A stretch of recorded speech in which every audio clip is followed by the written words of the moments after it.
जय हिंद मित्रों, इस वक्त हम मौजूद हैं कोरबा जिले के उपनगरीय क्षेत्र बालको। यह लाल घाट है, बालको थाना क्षेत्र अंतर्गत लाल घाट के एक निवास में है। यह पांडे परिवार का निवास है, जहां पर बीते 1.5 महीने पूर्व एक नाबालिग बच्ची ने इसी घर में उस कमरे के भीतर आत्महत्या करके अपनी इहलीला समाप्त कर दी थी।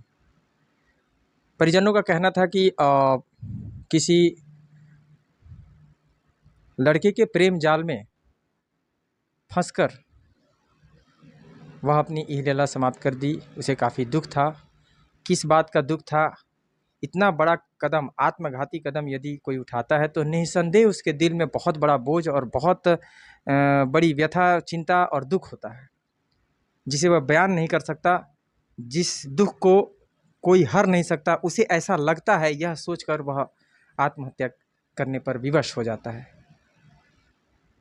नाबालिका की उम्र तकरीबन 17 वर्ष की बताई जा रही थी और जब उसने आत्महत्या की, उस दौरान उसके परिजन घर में मौजूद थे, किंतु उन्हें इसका एहसास नहीं हुआ कि वह कब अपने आप को कमरे में बंद कर ली और उसने अपनी आत्महत्या, अपने जीवन को समाप्त कर दिया, जो कि बेहद ही दुखद है। समाज में जिस तरह से नाबालिग जो है प्रेम जाल में फंसकर कहीं ना कहीं यौन शोषण के शिकार हो रहे हैं, आत्मसम्मान जब नहीं होता है तो वे आत्मघाती कदम भी उठाते हैं। तो इस तरह से तमाम चीज़ें इन दिनों समाज में देखने को प्राप्त हो रही हैं। ऐसा ही एक मंजर, जो दुखद मंजर था इस परिवार के लिए। घर की बड़ी पुत्री थी वह, और उसने इस तरह से आत्मघाती कदम उठाया।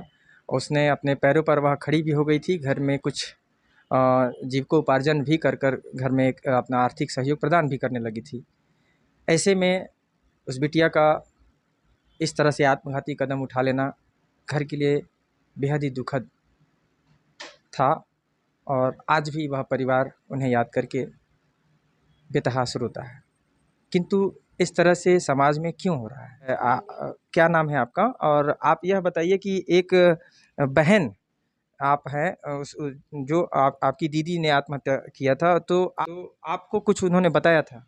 हाँ, हर चीज़ बताती थी मुझे। शेयर करती थी आपसे? हाँ। दोस्त जैसे थे आप लोग? हाँ। अच्छा, तो ये बताइए कि जो आपकी दीदी ने आत्महत्या किया, तो उस समय का नज़ारा, उससे पहले का जो समाचार, किस तरह से आपको खबर क्या मिली है? आपको जानकारी है? एकदम परेशान थी वो लड़के के कारण कि उसे मारे थे, पीटे थे, कि उसे भड़काया गया था कि तू ऐसा कर, ऐसा कर, ऐसा मत कर, अगर तेरे घर वाले इस चीज़ के लिए नहीं मानते तो तू मर जा या कुछ कर, ऐसा टाइप का उसे मतलब भड़काया गया था। तो वो बहुत परेशान थी। जितना मतलब हम लोग जितना भगे थे ना, उतना में वो बोलते गई कि मैं टिकेश के कारण बहुत परेशान हूँ, बहुत परेशान हूँ, टिकेश मेरे को धोखा दे रहा है, ऐसा ऐसा बोलते रह गई। धोखा मतलब क्या? किस तरह का धोखा दे रहा था वो?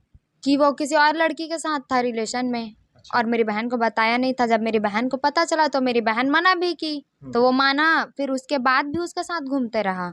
तो फिर मेरी बहन को फिर पता चला, तो वो नहीं सही, वो उसे दूर करने के लिए गई उसके पास। तो वो पिकनिक के बहाने उसको लेके गया जी। तो उसके बाद उधर उससे लड़ाई झगड़ा, मार पीट, लड़की भी पहुंची, लड़का भी पहुंचा, और फिर लड़ाई झगड़ा शुरू हुआ। तो मुझे फ़ोन की शाम को, बोली कि प्रिया चंद्रवंशी उससे लड़ाई झगड़ा कर रही है।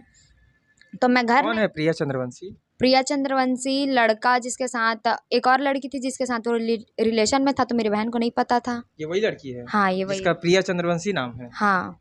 उसी के साथ इसका अफेयर है, टिकेश निर्मलकर का? हाँ। अच्छा। आज भी घूमता है, आज भी मेरे पास फोटो है। उसको 9 वर्ष के दिन देखी थी मैं उसको। तो एक बार देखी, फिर उसके बाद मतलब मेरी जो फ्रेंड थी, वो उसको चक्कर आ गया था, तो उसको लेकर के जा रहे थे हम लोग। तो उसको देखे, तो फिर वो दोनों जने मेरे को देखे, फिर दोनों जने भाग गए, तो दोबारा नहीं देख पाई। फोटो बस वीडियो में आए थे, तो देखे हम लोग। अच्छा। दोनों जने एक साथ घूम रहे थे। अच्छा, तो क्या लड़के के विषय में क्या कुछ जानकारी है? जो टिकेश निर्मलकर नाम का लड़का है, जिसकी वजह से आप बताई हैं, आपकी माता श्री भी बता रही हैं कि उन्हीं के वजह से, मतलब उस लड़के के वजह से ही कहीं न कहीं हमारी बहन हमारी जो घर की बेटी है, उन्होंने आत्महत्या की। तो और क्या कुछ जानते हैं उस लड़की के विषय में? कैसे उसके व्यक्तित्व है? वो मतलब बहुत सारे लड़कियों के साथ ऐसा करा है, पर वो लड़कियां मतलब अपने इज्जत के कारण अपने आप को छुपा लेती है। जी। और मेरी बहन अब बहुत ज़्यादा बड़ा कदम उठा ली, तो उसका सब मतलब वो नहीं सह पाई ये सब, तो फिर ऐसा हुआ। और लड़का बहुत सारे लड़कियों के साथ बहुत गलत किया, उसके बहुत सारे लड़कियों के साथ उठना बैठना है, बहुत जने का ज़िंदगी बर्बाद करके रखा है। तो लड़के को भी सज़ा मिलना चाहिए, मेरी बहन को इंसाफ मिलना चाहिए।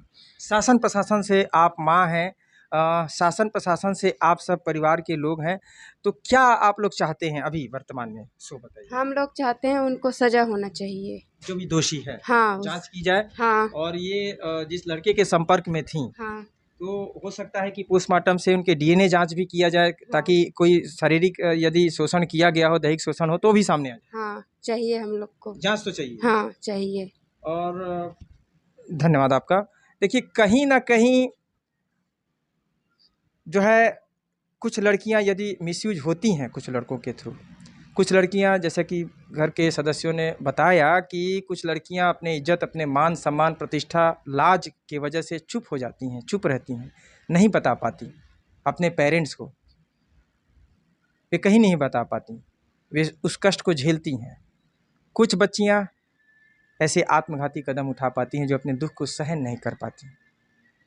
तो ऐसे जो समाज में इस तरह से जो कहना चाहिए कि अवैध गतिविधियों में संलिप्त जो युवा वर्ग है, ऐसे युवाओं के प्रति जांच कर उचित कार्रवाई करने की आवश्यकता है। यदि वे इस तरह के नाबालिग बच्चियों का बहला फुसलाकर दैहिक शोषण करना, या उन्हें घुमाना फिराना, उन्हें बरगलाना फुसलाना, थोड़े से पैसे के लोभ में, थोड़े गिफ्ट के लोभ में इनको जो है कहीं भी ले जाकर घुमाना और उनके साथ अनाचार को अंजाम देना, या उनके साथ गलत करना, प्रेम जाल में फंसाना, बहुत सारी तमाम चीज़ें सामने आ रही हैं। ऐसे में मैं उन तमाम पालकों से भी निवेदन करूंगा कि यदि आपकी बच्ची स्कूल और ट्यूशन के लिए या कॉलेज के लिए घर से निकलती है, तो उस पर पैनी नज़र रखें, उसको उसके प्रति ध्यान रखें कि वह वाकई में ट्यूशन, स्कूल, कॉलेज जा रही हैं कि नहीं, क्योंकि आप उनके फ्यूचर बनाने के लिए भेज रहे हैं। कल को इस तरह से यदि किसी लड़के के साथ प्रेम जाल में फंसकर इस तरह से आत्मघाती कदम न उठा ले, इसके लिए आपको अभी से अलर्ट होने की आवश्यकता है। दूसरा, हम शासन प्रशासन से निवेदन करना चाहेंगे कि इस तरह के गरीब परिवार के जो बच्चियों के साथ जो है, जो नाबालिग बच्ची के साथ जो हुआ है, जिसने आत्मघाती कदम उठाया है, जिसके साथ जो दुख था वह सामने आया है, परिजनों ने बताया है कि उनकी बिटिया क्या कह के जो है आत्मघाती कदम उठाई है, तो इस पर जांच कर उचित दोषियों पर उचित कार्रवाई करने की भी आवश्यकता है, ताकि समाज में जो ये गलत चीज़ें फैल रही हैं, जो समाज को जो दूषित वातावरण किया जा रहा है कुछ युवा वर्गों के द्वारा, उस पर अंकुश लगाई जा सके, उस पर एक रोक लगाई सके, ताकि कानून के प्रति इन अवैध गतिविधियों में संलिप्त लोगों को कानून के प्रति एक डर हो, और इस तरह की गलत जो कदम उठाने के लिए वे बार बार सोचें, 100 बार सोचें, हजारों बार सोचें। आशा करते हैं शासन प्रशासन इस मामले को संज्ञान में लेकर शीघ्र अतिशीघ्र इस मामले में पोस्टमार्टम रिपोर्ट जो है परिजनों को सौंपेगा, और साथ ही इस मामले में जांच कर दोषियों के विरुद्ध उचित कार्रवाई भी करेगा। इसी का इंतजार यह परिजन जो है 1.5 महीनों से कर रहे हैं। इन्होंने कैंडल मार्च भी निकाला था, इन्हें न्याय चाहिए। खबरों के माध्यम से हम भी शासन प्रशासन से निवेदन करते हैं कि इस तरह की चीज़ें सामने ना आए, उसके लिए शासन प्रशासन अपनी कमर कसे, और पोस्टमार्टम रिपोर्ट आने के पश्चात, डीएनए रिपोर्ट आने के पश्चात जांच कर उचित कार्रवाई भी करे। धन्यवाद। कैमरा सहयोगी पुरुषोत्तम साहू के साथ मैं प्रधान संपादक मुकेश भारती।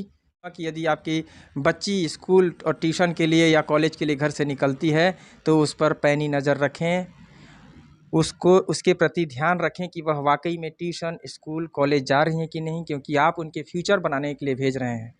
कल को इस तरह से यदि किसी लड़के के साथ प्रेम जाल में फंसकर इस तरह से आत्मघाती कदम न उठा ले, इसके लिए आपको अभी से अलर्ट होने की आवश्यकता है। दूसरा, हम शासन प्रशासन से निवेदन करना चाहेंगे कि इस तरह के गरीब परिवार के जो बच्चियों के साथ जो है, जो नाबालिग बच्ची के साथ जो हुआ है, जिसने आत्मघाती कदम उठाया है, जिसके साथ जो दुख था वह सामने आया है, परिजनों ने बताया है कि उनकी बिटिया क्या कह के जो है आत्मघाती कदम उठाई है, तो इस पर जांच कर उचित दोषियों पर उचित कार्रवाई करने की भी आवश्यकता है, ताकि समाज में जो ये गलत चीजें फैल रही हैं, जो समाज को जो दूषित वातावरण किया जा रहा है कुछ युवा वर्गों के द्वारा, उस पर अंकुश लगाई जा सके, उस पर एक रोक लगाई सके, ताकि कानून के प्रति इन अवैध गतिविधियों में संलिप्त लोगों को कानून के प्रति एक डर हो और इस तरह की गलत जो कदम उठाने के लिए वे बार बार सोचें, 100 बार सोचें, हजारों बार सोचें। आशा करते हैं शासन प्रशासन इस मामले को संज्ञान में लेकर शीघ्र अतिशीघ्र इस मामले में पोस्टमार्टम रिपोर्ट जो है परिजनों को सौंपेगा और साथ ही इस मामले में जांच कर दोषियों के विरुद्ध उचित कार्रवाई भी करेगा। इसी का इंतजार यह परिजन जो है 1.5 महीनों से कर रहे हैं। इन्होंने कैंडल मार्च भी निकाला था। इन्हें न्याय चाहिए। खबरों के माध्यम से हम भी शासन प्रशासन से निवेदन करते हैं कि इस तरह की चीज़ें सामने ना आए, उसके लिए शासन प्रशासन अपनी कमर कसे और पोस्टमार्टम रिपोर्ट आने के पश्चात, डीएनए रिपोर्ट आने के पश्चात जांच कर उचित कार्रवाई भी करें। धन्यवाद। कैमरा सहयोगी पुरुषोत्तम साहू के साथ मैं प्रधान संपादक मुकेश भारती। जय हिंद।